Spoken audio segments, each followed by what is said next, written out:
A $200 billion plan was recently announced by Donald Trump with the goal of lowering mortgage rates. Now, the idea is that by buying mortgage bonds, this will lower borrowing costs without having to go directly through the Fed.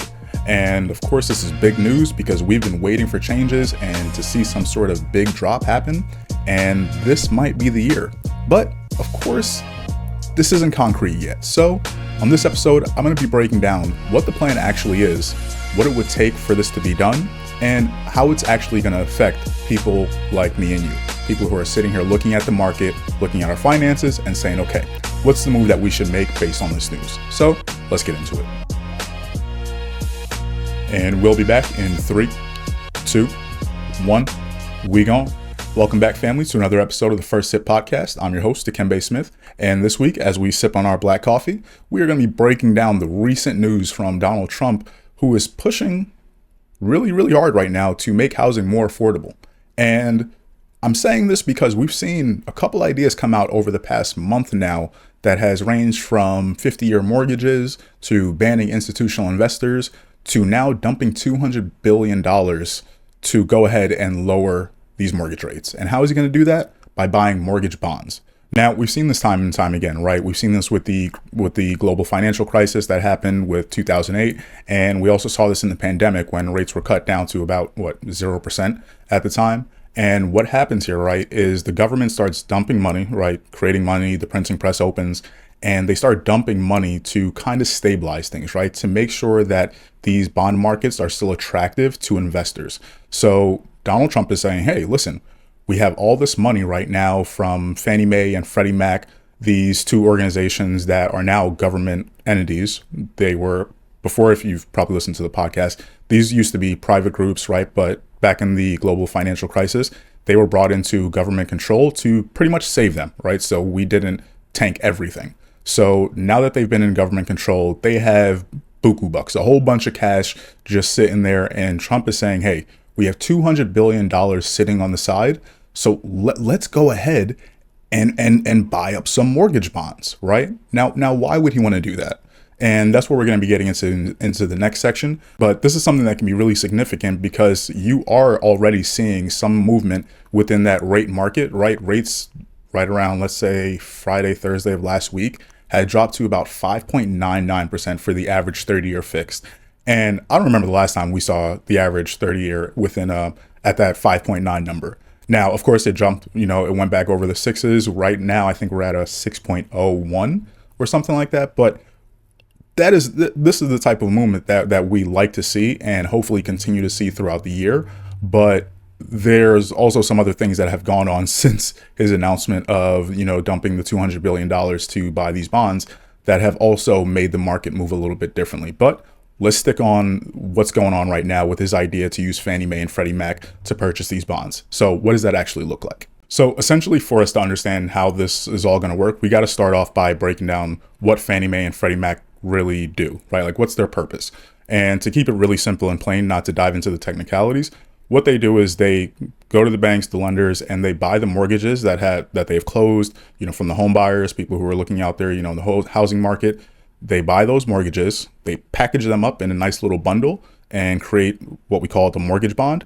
And then they sell that to investors. And like I said, these are super attractive investment products for these people because it's very stable, right? The housing market doesn't crash every couple of years.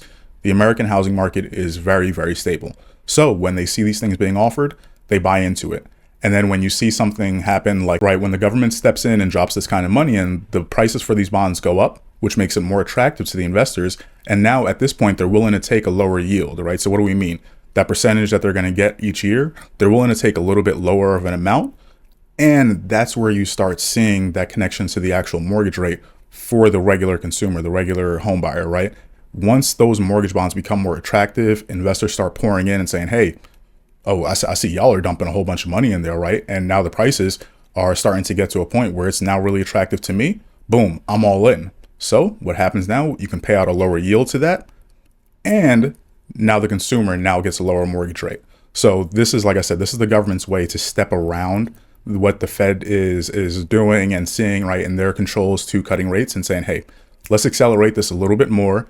we're going to go ahead and dump this money into the market, and then we're going to see what happens with those mortgage rates. And like I said, we've seen movement already with the mortgage rates from where they were. Listen, this time last year, you were looking at rates that were right around 7%, right under 7%. And like I just told you, we are now sitting, we broke 5.9 last week, and now we're back at the 6.01. So when we're seeing numbers like this is what we want to continue to see. And hopefully we start to see these things actually be put into concrete plans, because right now, like I said, a lot of this is all hype and speculation, and they haven't really laid out the full blueprint, right? Whether or not this needs to be approved, through Congress, through Senate, whether or not they actually have a plan of where they're going to find all the money. These are the things that we still have fogginess around, and we were waiting to see, okay, what does this actually look like? And it was the same thing that happened when they were planning to, when Trump announced his plan or his idea to ban institutional investors. It sounds like a good idea, right? It really gets people stirred up and a lot of support, behind those kind of ideas, because the average person who's sitting there looking at homes, and then you hear that, okay, people like Blackstone are buying up all these single family homes. You want some sort of change. So when you see those headlines, you see the news, it sounds good, but then a month goes by, 2 months go by, and we don't see any follow-up on these things, right? Like a couple weeks ago, we talked about the 50-year mortgage. That idea has now gone out the window after, enough pushback from not only people within the Republican Party, but across the board.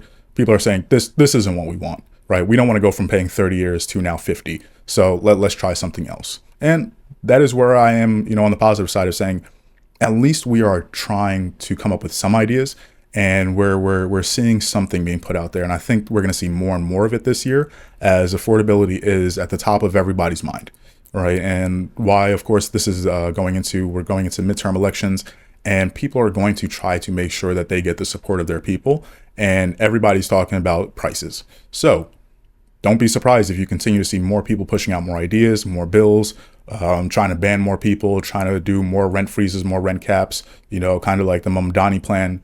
You're going to see more of these things from both sides, because they're realizing, oh, we can't keep punting the ball down the field and acting like people don't see the reality of what's going on anymore. So we have to come up with real solutions and get these things across the board. So we'll see if it actually happens. One thing we have already seen happen, though, when it comes to this movement here with the mortgage bonds and his idea to dump $200 billion into the market, is those rates that have dropped. So if you are somebody who has, maybe you're a homeowner already, and you bought and when the rates were a lot higher than they are now, you might want to look into refinancing. After this announcement came out last week, there was a 40% increase in refinance applications that same week. Now, of course, the holiday week was before that. But when you compare it to this time last year, I believe it was 128% increase year over year for refinance applications. And the same type of activity is happening right now when you're looking at home buyers, right? Home buyers are back out there. They're trying to lock in the rate because they're seeing these things moving, and they're saying, oh, snap,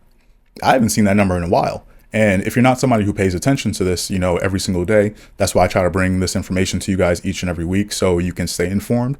But this is the time where you want to go ahead and have that conversation and say, I'm seeing some movement with these numbers.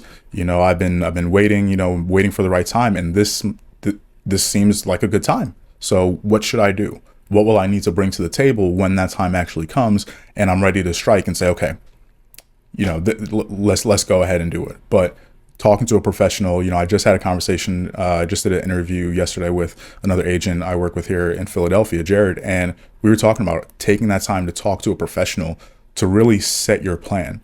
And you guys know, right? Me here as a real estate agent, I love to talk about these things. So if you have questions about how you need to be financially planning throughout the year to accomplish this stuff, if you need to connect with a lender, people to help you make all this make sense, let me know, right? This is really why I'm here doing this, right? Is to continue to help grow my business, right? Grow the awareness of what it is I do, but also connect you guys with who it is you need help connecting with. So if you ever have questions, go ahead. Like I said, you can shoot me a text. My number is in the description. You can shoot me an email, whatever. There's plenty of ways to get in contact with me, right? Social media, whatever it is, and I'll reach out to you and we'll go over what it is that you need to get it done. So guys, I'm going to keep bringing the news to you. Hopefully nothing crazy else happens this week, but we'll see. We'll try to make, every day is something new with the world that we're living in. So until next time, stay tuned, stay curious, and as always, Enjoy your first sip.